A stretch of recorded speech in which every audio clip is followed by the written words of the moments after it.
Hello students, আমি আজ চক্রবৃদ্ধি সুদ এবং সমহার বৃদ্ধি বা হ্রাস এই চ্যাপ্টারটা নিয়ে আমি আলোচনা করব এবং কতগুলো অঙ্ক ডিসকাস করব। প্রথমে জেনে নিস চক্রবৃদ্ধি সুদ কাকে বলে। কোনো নির্দিষ্ট সময় শেষে অর্জিত সুদ আসলের সঙ্গে যোগ করে ওই সুদ আসলকে পরবর্তী নির্দিষ্ট সময়ের জন্য নতুন আসল হিসেবে গণ্য করে পুনরায় যখন সুদ হিসেব করা হয় তখন থেকে বলা হয় চক্রবৃদ্ধি সুদ। অর্থাৎ আমি একটা নির্দিষ্ট সময় শেষে আমি একটা সুদ পেলাম, এবার সেই সুদ এবং আসল যোগ করে যে সুদ আসলটা পাবো সেটাকেই আমি আবার আসল হিসেবে ধরে যখন সুদ ক্যালকুলেশন করছি তখন তাকে বলে চক্রবৃদ্ধি সুদ। অঙ্ক করলে আর বোঝা যাবে জিনিসটা। এবার এখানে তিনটে সূত্র আছে, এই তিনটে সূত্র জানলে মোটামুটি টেনে চক্রবৃদ্ধি সুদের সব অঙ্কই করা যাবে। সেটা কি, এন বছরের সমল চক্রবৃদ্ধি সমান সমান পি গুণ 1+r divided by 100 to the power n। এটা হলো এন বছরের সমল চক্রবৃদ্ধি সুদের সূত্র। এবার সুদের পর্ব এখানে 1, ঠিক আছে। এবার সুদের পর্ব যদি 2 হতো, মানে 6 মাস অন্তর মানে সুদের পর্ব নির্ধারণ করা হতো, তাহলে সেক্ষেত্রে এন বছরের সমল চক্রবৃদ্ধি কত হতো? পি গুণ 1+r divided by 2 divide by 100 to the power 2n। এবার 3 বছরের চক্রবৃদ্ধি সুদের হার যদি যথাক্রমে R1, R2 এবং R3% হয়, তাহলে 3 বছরের সমল চক্রবৃদ্ধি কত? পি গুণ 1+R1 ডিভাইডেড বাই 100 গুণ 1+R2 ডিভাইডেড বাই 100 গুণ 1+R3 ডিভাইডেড বাই 100। এই তিনটে সূত্র জানলে মোটামুটি অঙ্ক করা যাবে। তারপরে অঙ্কে আসি।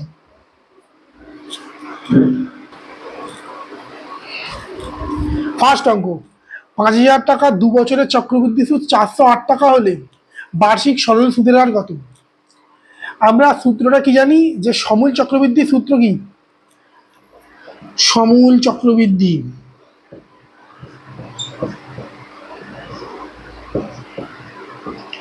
সমান সমান পি গুণ হচ্ছে 1+r/100 two the power n। আর সমূল চক্রবৃদ্ধিটা কতখানে বলেছে? প্রথমে কি বলেছে? 5000 টাকা বলেছে, তার চক্রবৃদ্ধি সুদ 408 টাকা। তাহলে সমূল চক্রবৃদ্ধিটা কত? 5000 যোগ 408, 5000 যোগ 408। এবার পি মানে প্রথমে যে মূলধনটা ছিল 5000 টাকা, 1+r divided by 100 to the power n। n মানে হচ্ছে কত বছরের জন্য? 2 বছরের জন্য, তাহলে স্কোয়ার, বা এটা আমাদেরকে আনছি 1+r ডিভাইডেড বাই 100 স্কোয়ার সমান সমান 5408 ডিভাইডেড বাই 5000।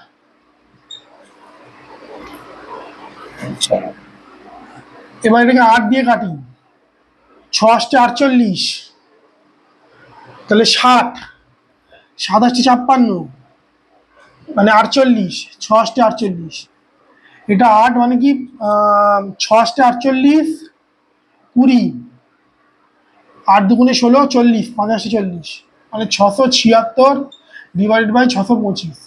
এবার আমরা কি জানি, এটা 26 স্কোয়ার আর 25 স্কোয়ার, তো 26 ডিভাইডেড বাই 25 হোল স্কোয়ার আমরা লিখতে পারি। এবার এখানে কি ছিল? 1+r divided by 100 to the power 2, 26/25 to the power 2। তাহলে দুটো তুলনা করলে সহজে আমরা এইটা সময় এটা লিখে দিতে পারবো। বা 1+r ডিভাইডেড বাই 100 সমান সমান 26 ডিভাইড বাই 25, বা r ডিভাইড বাই 100 সমান সমান 26-এর 25 বিয়োগ 1, মানে হচ্ছে 1-এর 25, বা r সমান সমান কত? 100 ডিভাইডেড বাই 25, 4 25 100, তাহলে 4%। অতএব বার্ষিক সুদের হার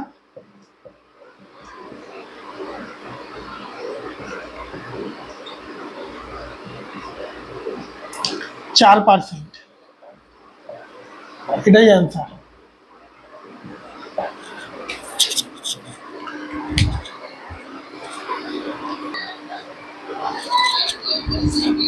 দ্বিতীয় অঙ্ক, কোন মূলধন r% চক্রবৃদ্ধি সুদের হারে 8 বছরে দ্বিগুণ। কোন মূলধন r% চক্রবৃদ্ধি সুদের হারে 8 বছরে দ্বিগুণ হয়, একই হার সুদে কত বছরে উহা মূলধনের 4 গুণ হবে? তাহলে প্রথমে মূলধন ধরে নিই,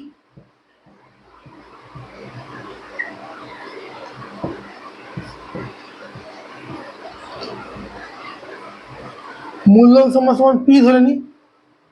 তাহলে মূলধন যদি পি ধরি, R% চক্রবৃদ্ধি সুদের হারে 8 বছরে দ্বিগুণ হচ্ছে। তার মানে দ্বিগুণ হচ্ছে মানে যদি আমাদের মূলধন পি হয় তাহলে আমাদের সবৃদ্ধি মূল হচ্ছে 2p, কারণ আমাদের বলে দিচ্ছে টোটালি দ্বিগুণ হয়ে যাচ্ছে। তাহলে 2p, আমি টাকাও ধরে নিতে পারি, 2p পি টাকা, সবৃদ্ধি মূল হচ্ছে 2p টাকা। তাহলে এবার আমরা কি সূত্র জানি, যে সবৃদ্ধি মূল সমান সমান, সবৃদ্ধি মূল সমান সমান হচ্ছে মূলধন গুণ 1 plus r divided by 100 to the power n। এবার আর বলে দিয়েছিল যে আর বসিয়েছি। এবার 8 বছরে দ্বিগুণ হয় বলেছে, তাহলে এখানে n এর জায়গায় 8 হবে। হলো। এবার এখানে পিপি কেটে দিলাম, তাহলে 1 plus r divided by 100 to the power 8 সমান সমান 2, এটা একটা হলো। এবারে কত বছরে উহা মূলধনের 4 গুণ হবে, আমি ধরে নিই, ধরি y বছর পরে,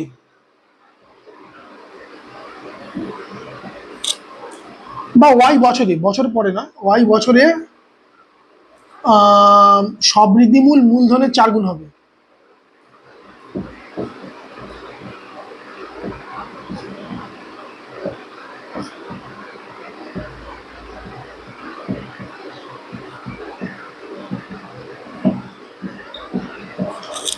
অতএব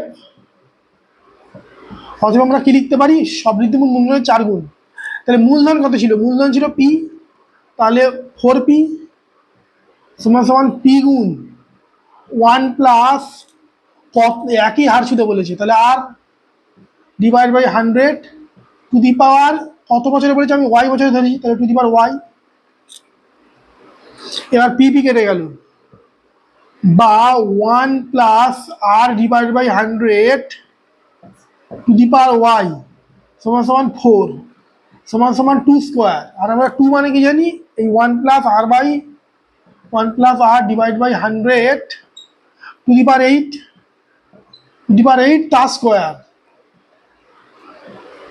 সমান সমান 1 plus r divide by 100 to the power 16। আর আমরা কি পেয়েছি, 1 plus r by 100 to the power y সমান সমান 1 plus r divide by 100 to the power 16। অতএব y সমান সমান 16। অতএব কি 16 বছরে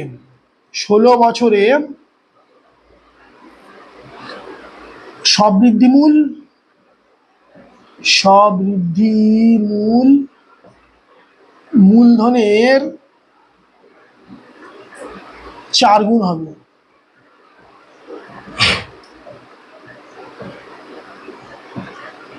অ্যান্সার।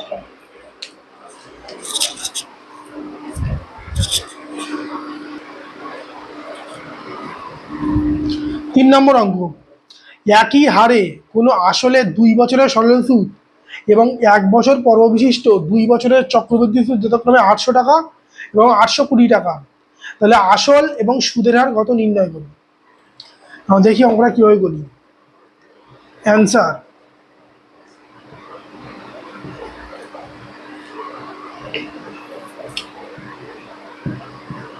ধরি আসল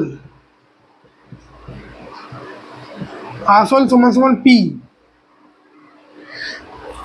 এবং হচ্ছে সুদের হার হচ্ছে আর, সুদের হার R% ধরলাম, এই দুটো ধরলাম। এবং হচ্ছে এবার কি বলেছে, একই হারে কোনো আসলে 2 বছরের সরল সুদ 800 টাকা, তাহলে এখানে সরল সুদ কত বেরোবে, সরল সুদ সমান সমান পি আর গুণ টি, কত বলেছে 2 বছর বলেছে, তাহলে পি আর গুণ 2 ডিভাইড বাই 100 সমান সমান হচ্ছে পি আর বাই 50। তাহলে এটা সরল সুদ বেরোলো।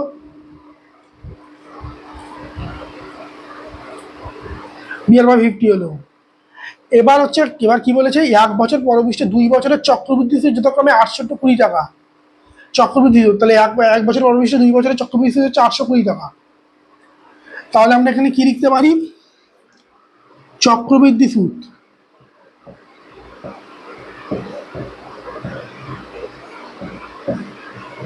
সমান সমান হচ্ছে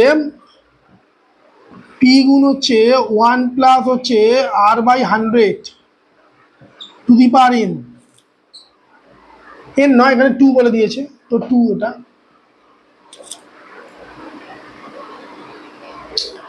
এবার এটা সমান সমান কত বলেছে, এটা সমান সমান বলেছে হচ্ছে 820 টাকা। সরি, এটা সমান সমান 820 টাকা বলেনি, বললে চক্রবৃদ্ধি সুদে সমূল চক্রবৃদ্ধি, তো এটা সমূল চক্রবৃদ্ধি, এটা সুদ, সরল সুদ নয়, সমূল চক্রবৃদ্ধি সমান সমান এটা। তাহলে চক্রবৃদ্ধি সুদ সমান সমান কত, চক্রবৃদ্ধি সুদ সমান সমান হচ্ছে পি গুণ 1 plus r/100 square minus P. এটাই হচ্ছে আমাদের চক্রবৃদ্ধি সুদ।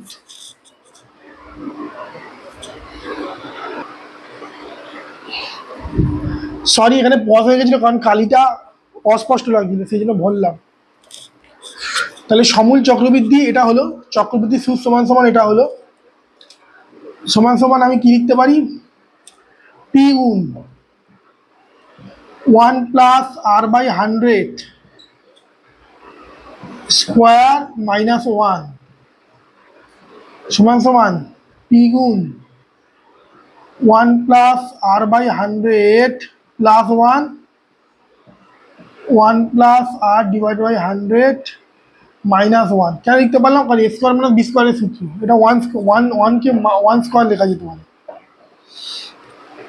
সমান সমান পি গুণ 2 প্লাস r/100 গুণ 1 কেটে গেল r/100। এটা হলো চক্রবৃদ্ধি সুদ। এবার আমরা তুলনা করতে হবে, ঠিক আছে, বলেছে 800 টাকা বলেছে, এটা সমান সমান 800 টাকা বলেছিল, বা পি আর সমান সমান হচ্ছে 40,000 পি আর সমান সমান। আর চক্রবৃদ্ধি সমান সমান কি বলেছিল, চক্রবৃদ্ধি সুদ সমান সমান বলেছিল হচ্ছে 820 টাকা, 820।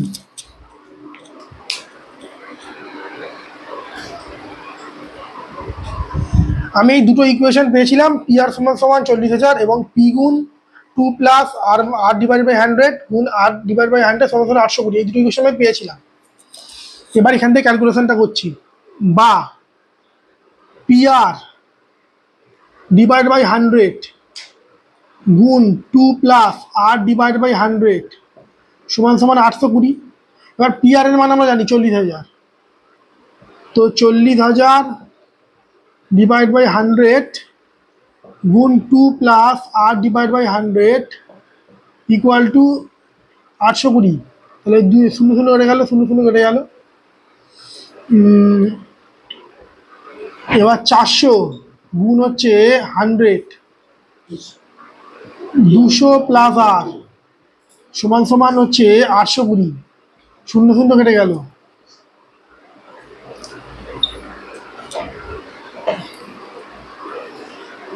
বা 200 প্লাস আর সমান সমান হচ্ছে 8240, 8240, তাহলে 0 কেটে গেল।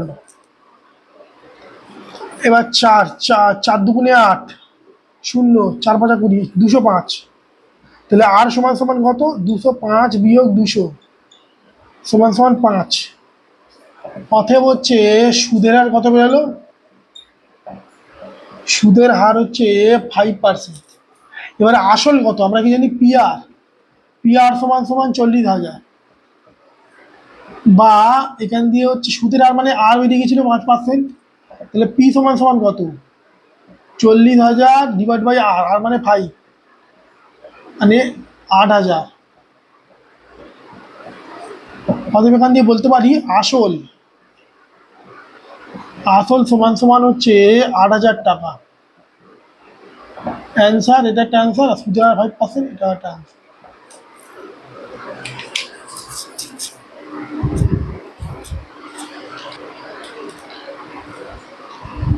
নেক্সট অঙ্ক, বার্ষিক 4% হার সুদে কত টাকা 2 বছরের সরল সুদ ও চক্রবৃদ্ধি সুদের অন্তর 80 টাকা হবে।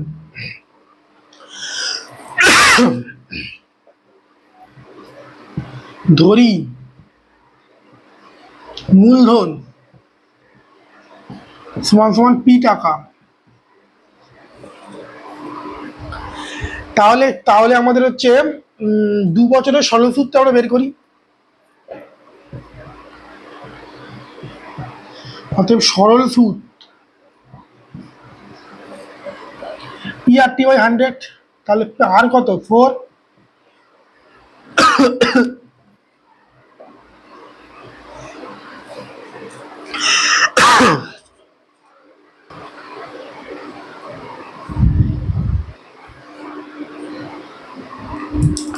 মূলধন পি টাকা, তাহলে সরল সুদ কত P R T divide by 100, তাহলে পি আর কত 4%, টি কত 2 বছর, ঠিক আছে, ডিভাইড বাই 100। এবার সমান সমান কত বেরোচ্ছে 2p by 25, 2p divide by 25। এবার এবার এবার চক্রবৃদ্ধি সুদ কত হচ্ছে সেটা বলছি। চক্রবৃদ্ধি সুদ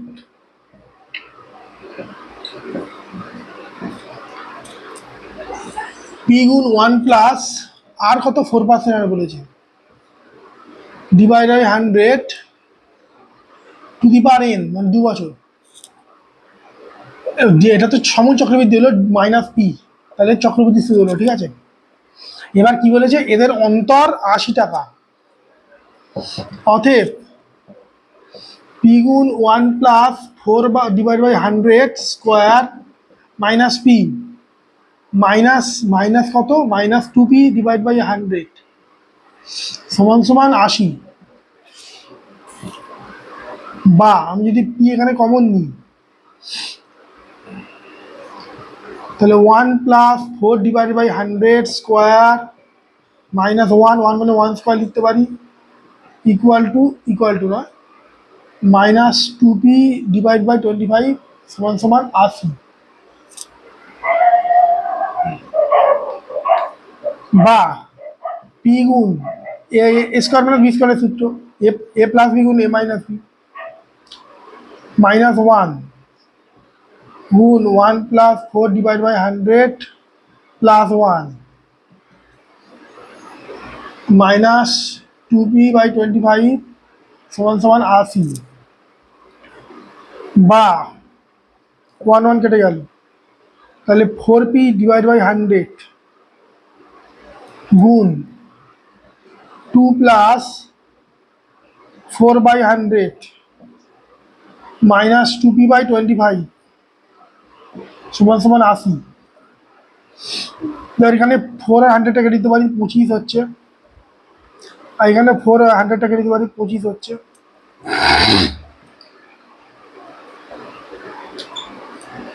বা পি ডিভাইড বাই 25 গুণ 2 plus 1 divide by 25 minus 2p by 25 সমান সমান 80।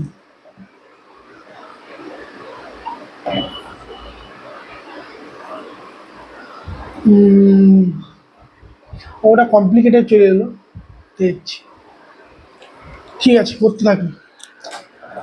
পি ডিভাইড বাই 25 25 গুণে 50 প্লাস 51 25 মাইনাস 2p বাই 25 সমান সমান 80।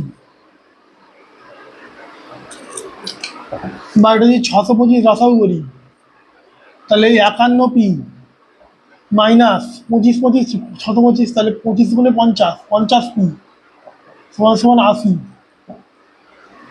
বা পি সমান সমান 80 গুণ 625, আর 625 8, 5 8 40, হাতে 4, 8 2 16, 16 4 20, হাতে 2, 6 8 48 50। তাহলে পি সমান সমান হচ্ছে 50, 3টে 0 4টে 0, তাহলে পি সমান সমান 50,000 টাকা। অতএব মূলধন সমান সমান হচ্ছে 50,000 টাকা। অ্যান্সার।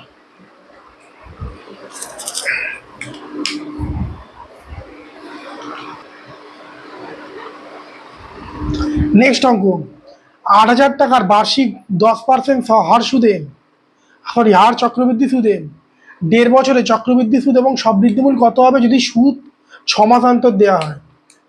এবার আমরা কি জানি, সুদ যখন 6 মাস অন্তর দেওয়া হয় তাহলে সুদের পর্ব কত? সুদের পর্ব হচ্ছে 2, কারণ 12/6 সমান সমান 2।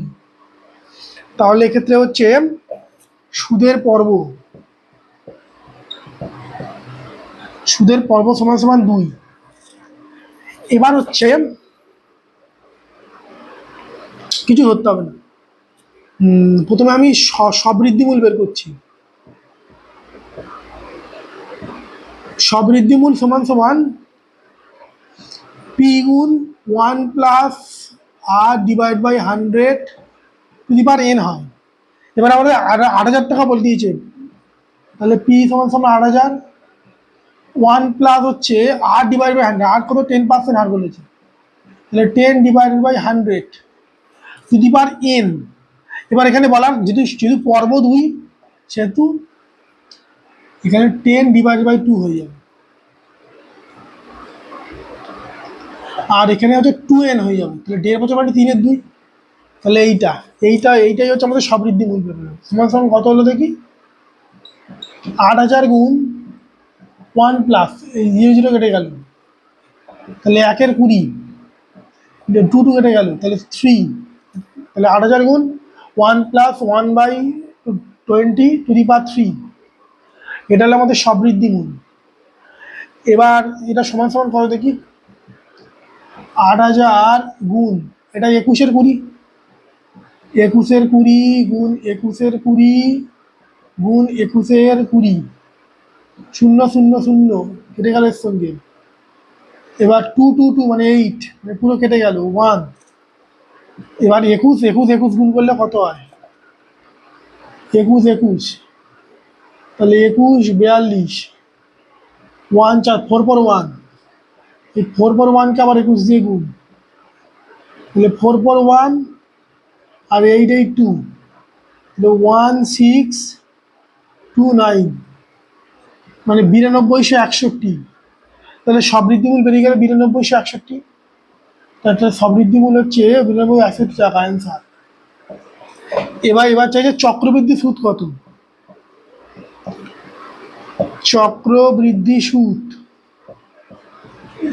আমাদের সবৃদ্ধিমূল বিয়োগ যতটা টোটাল টাকা ছিল, মানে 9261 বিয়োগ 8,000 টাকা সমান সমান 1261 টাকা।